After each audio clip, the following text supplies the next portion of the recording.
Hey, this is Edith from the Completely Dressed Anachronist blog.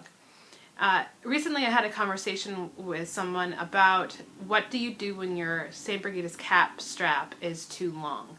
I have two options for how to deal with that, and I wanted to show them both to you today. The first option is a little bit more elegant, and it works for when you're wearing the cap on its own with no headdress over top of it. It's a little bit more aesthetic than the other option. And it will work because there's nothing that's gonna weigh the cap down. It doesn't give you the nice tension that you need if you're using the cap underneath something like a veil or a hood or something else. So it's just a good option when you're just gonna wear it on its own. I have a cap here that I've already put on for the most part. It's centered and everything where it needs to be. My hair's all tucked in, and I've already crossed the strap in the back. So now normally when you're wearing a cap, you get to this point, you tighten it and then you loop it back around, and you can see that my strap is just too loose and completely ineffective, sitting in the area in which it's supposed to normally sit. So what I'm going to do instead is to just bring the strap down and kind of sit it at the bulkiest part of my hair. And that feels pretty good. I can feel the tension up here at the crossover, pulled down to that point, and it'll hold pretty well there, depending on how bumpy or bulky your hair is. You might want to have a friend come along and kind of straighten everything out and push and prod your hair into a nice, good look, and make sure your strap is not twisted around and all of that. There's plenty of evidence to suggest that the caps were sometimes worn this way. I've seen several images where the strap is drawn low instead of across the back where we typically see it. So there's plenty of evidence to do this, and it's a good option for when the strap really just kind of gets too long as you wear it during the day.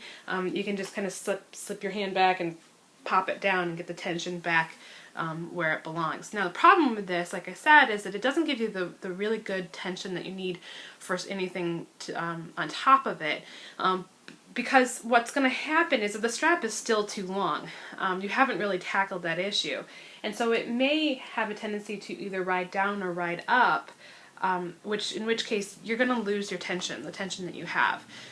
So the other option that I wanted to show you is one that I had actually come up with sort of on the fly, and I have to thank my husband for it. My husband's an archer, and when you have a bowstring that is too long for the length of your bow, all you need to do is take your string and twist it, and that will shorten the string down to the length that you need it. And you can get a very precise length to doing that. So we're going to just apply that same thinking to the strap of the cap, and sometimes it will take a lot of twisting, sometimes it only takes a little bit. You just kind of have to play with it to kind of determine how much you really need. Now I know, I happen to have already done it, so I know that I need a pretty good amount of twisting, so I'm going to end up with more of a rope-like strap than a flat strap doing this, and so we'll just try this out. So we're doing the same thing we were doing before. We're pulling it up, making it tight, twisting it, putting it back where it needs to go, and I got it pretty good there. I could go a little bit more here, and you can see probably just from that, make sure I'm going in the same direction, that I've already done a pretty good amount of shortening there. I'll just do a little bit more here. You do kind of lose some of your twisting when you do the crossover, so sometimes the twisting can kind of come loose there.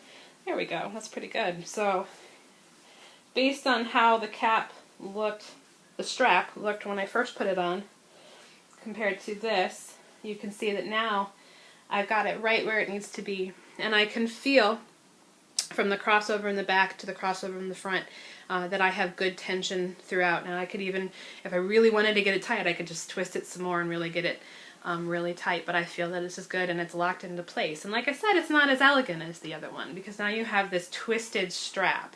But for the most part, if you're wearing something over top of it, the cap isn't meant to be seen in those cases. And so really you just want to make sure that your strap is pushed far enough back that you're not going to see it poked out in front of a veil or a hood.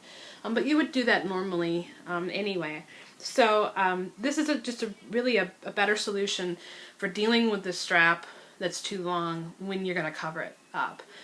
It's also perfectly legitimate to wear it on its own if you don't mind the twisted strap. So obviously at some point, if you've been dealing with a strap that's too long for a long time and even these solutions just don't seem to be working for you, then that means your strap really is too long and you need to go back in and shorten it down. And that's just really simple to do. You just find a point, usually at the connecting point, and you snip it, you shorten it however you need to shorten it, and you stitch it back up.